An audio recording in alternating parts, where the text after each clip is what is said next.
তোমার রব কি বলে জানো? তুমি যাকে আমার চাইতে বেশি ভালোবাসবে, আমি তাকেই তোমার কাছ থেকে দূরে নিয়ে যাব আর তোমাকে বড্ড একা করে রাখবো।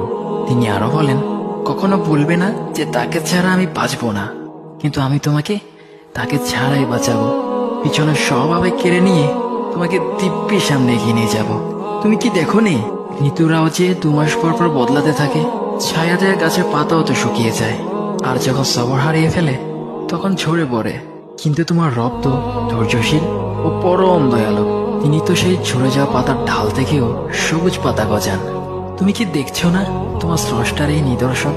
যে মানুষটাকে তুমি নিজের জীবনের চাইতেও বেশি ভালোবাসতে, সেই মানুষটাও একদিন অচেনা হয়ে যায়, তোমার মন ভেঙে যায়, এমনকি বন্ধু শত্রুতে পরিণত হয়, আর খানিক সময় পর শত্রু বন্ধুতে পরিণত হয়। যে মানুষটাকে তুমি নিজের জীবনের অংশ ভাবতে, সে মানুষটাও প্রতারণা করে। বুঝি না, এত কিছু হওয়ার পরেও তুমি তোমার রবকে বাদ দিয়ে সেই মানুষগুলোর উপরই ভরসা করো, যারা তোমাকে প্রতিনিয়ত কষ্ট দিয়েছে।